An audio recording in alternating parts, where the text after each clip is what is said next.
Yeah, it's a boy, not a Muller, doing my things my way. A recording artist and a fearless militant for justice. So, what I would like us to be discussing this evening is the crimes committed by the United States government against Black Americans. This is what I want us to be discussing. Number one, slavery. 1619 to 1865. What did the US government do? Nature of crime, state-sanctioned human trafficking, forced labor, torture and rape, enslavement of millions of Africans and their descendants for economic gain. The US Constitution initially counted enslaved people as 3 feet of a person for representation purposes, but denied them any rights.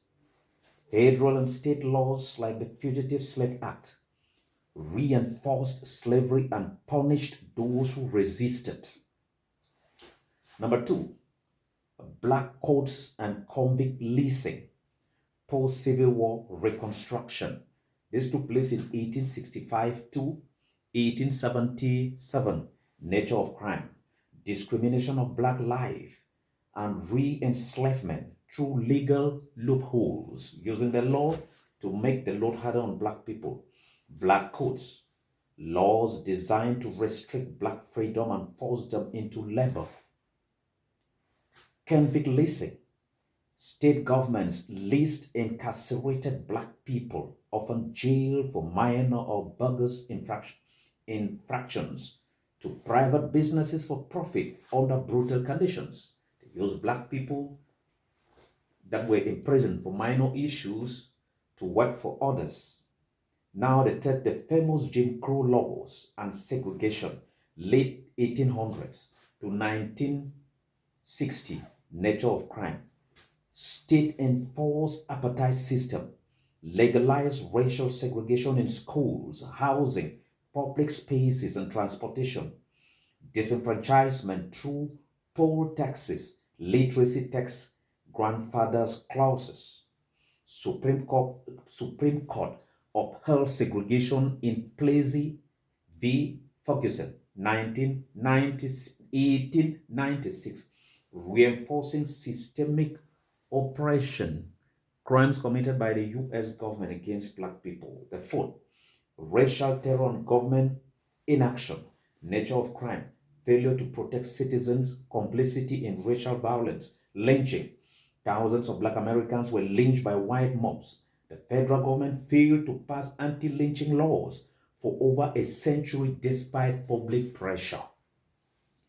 Tulsa Race Massacre 1921. A white mob with help from the law enforcement destroyed the prosperous black neighborhood of Greenwood, Black Wall Street, killing hundreds. No reparations or legal accountability followed. FBI surveillance and COINTELPRO 1956 to 1971. Nature of crime, illegal surveillance, harassment, and assassination. The FBI targeted black leaders and organizations, e.g. Martin Luther King Jr., Black Panther Party, as threat to national security. COINTELPRO aimed to neutralize black movement through infiltration, smear campaigns, and even assassination, e.g. Fred Hampton in 1969. Number six, mass incarceration and war on drugs, 1970 to present day. Nature of crime, disproportionate discrimination and imprisonment of black communities. The Anti-Drug Abuse Act of 1986 imposed mandatory minimums and harsh penalties, especially for crack cocaine, prevalent in black communities compared to powder cocaine, more common among whites. So they make the same crime more heavy on blacks than on whites. Black Americans are imprisoned at rates far higher than white for similar offenses. This system has been called a form of modern-day slavery by scholars like Michelle Alexander. 7. Redlining and housing discrimination in 1930s to the 1970s. Nature of crime, government-sponsored economic marginalization. The Federal Housing Administration denied mortgage insurance to black applicants, designated black neighborhood as hazardous. Black families were excluded from building opportunities like home ownership. The long-term result, a massive racial wealth gap. Medical racism. This is what we're going to discuss now. Medical racism and experimentation. Nature of crime. Violation of bodily autonomy and consent. Tuskegee, the Tuskegee syphilis study, 1932 to 1972. The U.S. Public Health Service let hundreds of black men with syphilis go untreated to study the disease progression without informing them. Forced sterilization disproportionately affected black women, often without informed consent. 9. Policy violence and qualified immunity, 1960 to present. Nature of crime, excessive force, racial profiling and lack of accountability. Police killing of unarmed black people have sparked nationwide protests, e.g. George Floyd, Breonna Taylor Nichols.